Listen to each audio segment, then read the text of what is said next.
ಇವತ್ತಿನ ವಿಡಿಯೋದಲ್ಲಿ ತುಳಸಿ ಹಬ್ಬದ ಪೂಜೆಯ ಶುಭ ಮುಹೂರ್ತ ಯಾವುದು, ಯಾವ ರೀತಿ ನಾವು ಸಿದ್ಧತೆನ ಮಾಡ್ಕೋಬೇಕು, ಮತ್ತು ಕಾರ್ತಿಕ ಮಾಸದಲ್ಲಿ ಬರುವಂಥ ತುಳಸಿ ಹಬ್ಬವನ್ನು ನಾವು ಯಾವ ದಿನ ಆಚರಣೆ ಮಾಡಬೇಕು ಅಂತ ತಿಳಿಸ್ಕೊಡ್ತಾ ಇದ್ದೀನಿ.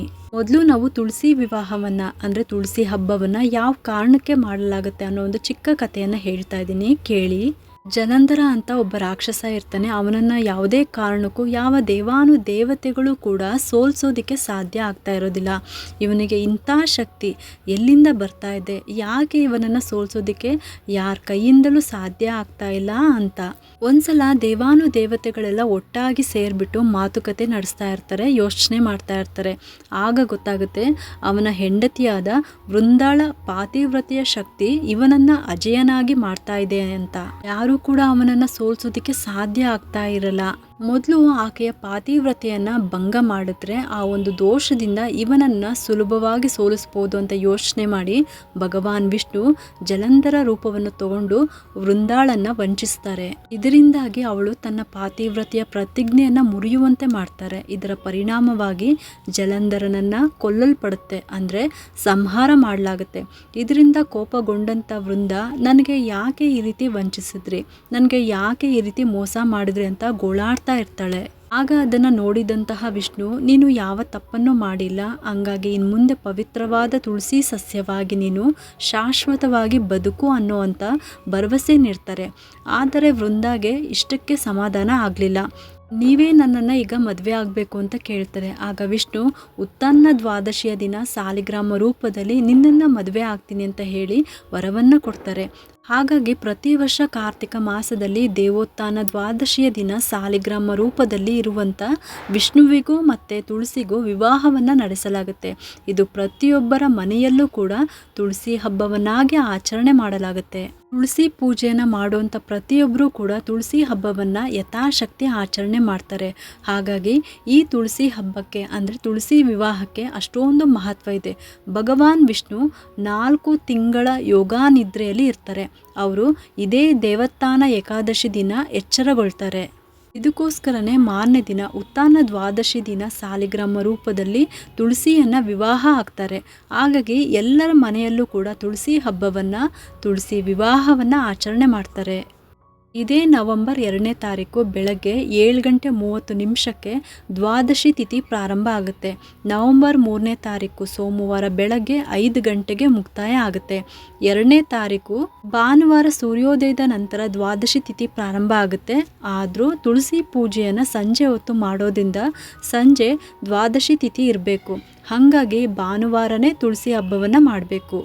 ತುಳಸಿಯು ಸಂಪತ್ತು, ಸಮೃದ್ಧಿ ಮತ್ತು ಯೋಗಕ್ಷೇಮದ ದೇವತೆ. ಲಕ್ಷ್ಮೀ ದೇವಿಯ ಸಾಕಾರವಾಗಿ ಉನ್ನತ ಸ್ಥಾನವನ್ನು ಪಡ್ಕೊಂಡಿದ್ದಾರೆ. ಸಾಲಿಗ್ರಾಮ ಬ್ರಹ್ಮಾಂಡದ ರಕ್ಷಕನಾದ ವಿಷ್ಣುವನ್ನು ಪ್ರತಿನಿಧಿಸುತ್ತೆ. ತುಳಸಿ ಮತ್ತು ಸಾಲಿಗ್ರಾಮಗಳೊಳಗಿನ ವಿವಾಹ ವಿಷ್ಣು ಮತ್ತು ಲಕ್ಷ್ಮಿಯ ದೈವಿಕ ಶಕ್ತಿಯ ಒಕ್ಕೂಟವನ್ನು ಸೂಚಿಸುತ್ತೆ. ಈ ಸಮಾರಂಭನ ನಡೆಸುವಂಥವ್ರಿಗೆ ಅಪಾರ ಆಶೀರ್ವಾದಗಳು ಕೂಡ ಸಿಗುತ್ತೆ. ಇನ್ನು ಈ ದಿನ ಪೂಜೆಗೆ ಶುಭ ಸಮಯ ಅಂದರೆ ಬೆಳಗ್ಗೆ ಪೂಜೆ ಮಾಡೋರು ಬೆಳಗ್ಗೆ 9 ಗಂಟೆಯಿಂದ 11:30 ಒಳಗಾಗಿ ಪೂಜೆ ಮಾಡ್ಬೋದು. ಇನ್ನು ಸಂಜೆ ಮಾಡೋವಂಥವ್ರು 5 ಗಂಟೆಯಿಂದ 7:30 ತನಕ ಮಾಡ್ಕೋಬೋದು. ಇನ್ನು ಪೂಜೆಗೆ ಯಾವ ರೀತಿ ಸಿದ್ಧತೆ ಮಾಡ್ಕೋಬೇಕು ಅಂತ ಅಂದರೆ, ನಿಮ್ಮ ಮನೆಯಲ್ಲಿ ಇರುವಂಥ ತುಳಸಿ ಗಿಡ ಚೆನ್ನಾಗಿದ್ದರೆ ಅದನ್ನು ಪೂಜೆ ಮಾಡ್ಕೋಬೋದು. ಇಲ್ಲ ಅಂದರೆ ಹೊಸ ಗಿಡ ತಂದುಬಿಟ್ಟು ಅದನ್ನು ಕೂಡ ನೀವು ಪೂಜೆ ಮಾಡ್ಕೋಬೋದು. ಗುರುವಾರ, ಶುಕ್ರವಾರ, ಶನಿವಾರ ಈ 3 ದಿನಗಳಲ್ಲಿ ಹೊಸ ತುಳಸಿ ಗಿಡ ತಂದುಬಿಟ್ಟು ನೆಟ್ಟು ನೀವು ಪೂಜೆ ಮಾಡ್ಕೋಬೋದು. ಹಾಗಾಗಿ ಭಾನುವಾರ ತುಳಸಿ ಹಬ್ಬ ಇರೋದ್ರಿಂದ ನೀವು ಶನಿವಾರ ಬೇಕಿದ್ದರೆ ಹೊಸ ಗಿಡನ ತರ್ಬೋದು. ಈಗಾಗಲೇ ನೀವು ಪೂಜೆ ಮಾಡಿರ್ತೀರ, ಗಿಡ ಚೆನ್ನಾಗಿದ್ದರೆ ನೀವು ಅದನ್ನೇ ಪೂಜೆ ಮಾಡ್ಕೋಬೋದು. ತುಳಸಿ ಗಿಡನ ನೀವು ಮನೆಯ ಹೊರಗಡೆ ಏನಿಟ್ಟು ಪೂಜೆ ಮಾಡ್ತೀರೋ ಅದೇ ಜಾಗದಲ್ಲೇ ಅವತ್ತು ಕೂಡ ನೀವು ಪೂಜೆ ಮಾಡ್ಕೋಬೋದು. ಅಥವಾ ಹೊರಗಡೆ ದೀಪ ಹಚ್ಚೋದಕ್ಕೆ, ಅಲಂಕಾರ ಮಾಡೋದಕ್ಕೆ ಜಾಗ ಸಾಕಾಗೋದಿಲ್ಲ ಅಂತ ಅನ್ನೋರು ಮನೆ ಒಳಗಡೆನೂ ಕೂಡ ನೀವು ಇಟ್ಟು ಪೂಜೆ ಮಾಡ್ಕೋಬೋದು. ಹಾಗಂತ ದೇವ್ರ ಮನೆ ಒಳಗಡೆ ಇಡಬೇಡಿ, ಹೊರಗಡೆ ನೀವು ಹಾಲ್ನಲ್ಲಿ ಒಂದು ಕಡೆ ಇಟ್ಟು ಪೂಜೆ ಮಾಡ್ಕೋಬೋದು.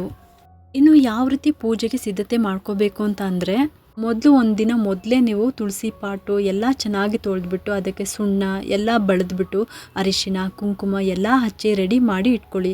ಇನ್ನು ಪೂಜೆಗೆ ಪೂಜಾ ಸಾಮಗ್ರಿಗಳು ಗೆಜ್ಜೆ ವಸ್ತ್ರ, ಊದ್ಬತ್ತಿ, ಕರ್ಪೂರ, ಅರಿಶಿನ, ಕುಂಕುಮ, ವೀಳ್ಯದೆಲೆ, ಅಡಿಕೆ, ಬಾಳೆಹಣ್ಣು, ತೆಂಗಿನಕಾಯಿ. ನೈವೇದ್ಯಕ್ಕೆ ನೀವು ಏನೆಲ್ಲ ಸಿಹಿ ಪದಾರ್ಥಗಳನ್ನು ಮಾಡಬೇಕು ಅಂತ ಅಂದ್ಕೊಂಡಿದ್ದೀರೋ ಅದಕ್ಕೆ ಬೇಕಾಗಿರುವಂಥ ಸಾಮಗ್ರಿಗಳು ಬೆಟ್ಟದ ನೆಲ್ಲಿಕಾಯಿ ಗಿಡ ಮತ್ತು ಬೆಟ್ಟದ ನೆಲ್ಲಿಕಾಯಿ, ದೀಪ ಹಚ್ಚೋದಕ್ಕೆ ದಪ್ಪವಾಗಿರುವಂಥ ಬೆಟ್ಟದ ನೆಲ್ಲಿಕಾಯಿ ಮತ್ತು ಹೊಸ ಬಳೆ, ಅರಿಶಿಣದ ಕೊಂಬು. ಕೆಲವರು ಸೀರೆ ಎಲ್ಲ ಉಡಿಸ್ಬಿಟ್ಟು ಅಲಂಕಾರ ಮಾಡ್ತಾರೆ, ಕೆಲವರು ಸೀರೆನ ತಟ್ಟೆನಲ್ಲಿ ಇಡ್ತಾರೆ. ನಿಮ್ಮ ಪದ್ಧತಿ ಪ್ರಕಾರ ನೀವು ಮಾಡಿ. ಅಂದರೆ ನೀವು ಯಾವ ರೀತಿ ಅಭ್ಯಾಸ ಮಾಡ್ಕೊಂಡಿರ್ತೀರೋ ಅಂದರೆ ರೂಢಿ ಮಾಡ್ಕೊಂಡಿರ್ತೀರೋ ಆ ರೀತಿ ನೀವು ಆಚರಣೆ ಮಾಡ್ಬೋದು. ಸೀರೆ ಇಡೋದಿಲ್ಲ ಅನ್ನೋರು ಒಂದು ಬ್ಲೌಸ್ ಪೀಸ್ ಆದರೂ ಇಡ್ಬೋದು. ಒಂದು ತಟ್ಟೆನಲ್ಲಿ 16 ಸಾಮಗ್ರಿಗಳನ್ನು ಇಡಬೇಕು. ಏಕೆಂದರೆ ನವ ವಧುವಿಗೆ ಮದುವೆ ಶಾಸ್ತ್ರಗಳಲ್ಲಿ ಏನೆಲ್ಲ ವಸ್ತುಗಳನ್ನು ಇಡ್ತಾರೋ ಆ ರೀತಿ.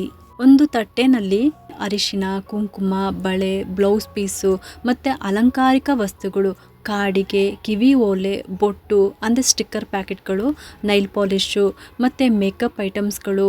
ನೀವು ಅದನ್ನೆಲ್ಲ ಹೊಸ್ದಾಗಿ ತೊಗೊಂಡು ಪೂಜೆಗೆ ಇಟ್ಬಿಟ್ಟು ಆಮೇಲೆ ನೀವು ಬೇಕಾದರೆ ಅದನ್ನು ಉಪಯೋಗಿಸ್ಕೋಬೋದು. ಹೊಸ್ದಾಗಿ ಏನಾದರೂ ಕಾಲ್ಗೆಜ್ಜೆ ತೊಗೊಂಡಿದ್ರೆ ಅದನ್ನು ಕೂಡ ಇಡ್ಬೋದು. ಕಾಲ್ಗೆಜ್ಜೆ, ಕಾಲುಂಗುರ ಅಂತೂ ವರಮಹಾಲಕ್ಷ್ಮಿ ಹಬ್ಬಕ್ಕೆ ತೊಗೊಂಡಿರ್ತೀರ ಅದನ್ನು ಪೂಜೆಗೆ ಇಡ್ಬೋದು. ಈ ರೀತಿ 12 ಅಥವಾ 16 ಬಗೆಯ ವಸ್ತುಗಳನ್ನು ಒಂದು ತಟ್ಟೆನಲ್ಲಿ ಜೋಡಿಸ್ಕೊಂಡು ಇಟ್ಕೋಬೇಕು. ಈ ರೀತಿ ತುಳಸಿ ಹಬ್ಬಕ್ಕೆ ಎಲ್ಲನೂ ಕೂಡ ಸಿದ್ಧತೆನ ಮಾಡಿಟ್ಕೊಳ್ಳಿ. ಇನ್ನು ಸೈಂಟಿಫಿಕ್ ಆಗಿ ಹೇಳಬೇಕು ಅಂದರೆ ತುಳಸಿ ತನ್ನ ಅಸಾಧಾರಣ ಔಷಧಿ ಗುಣಗಳಿಗೆ ಹೆಸರುವಾಸಿಯಾಗಿದೆ.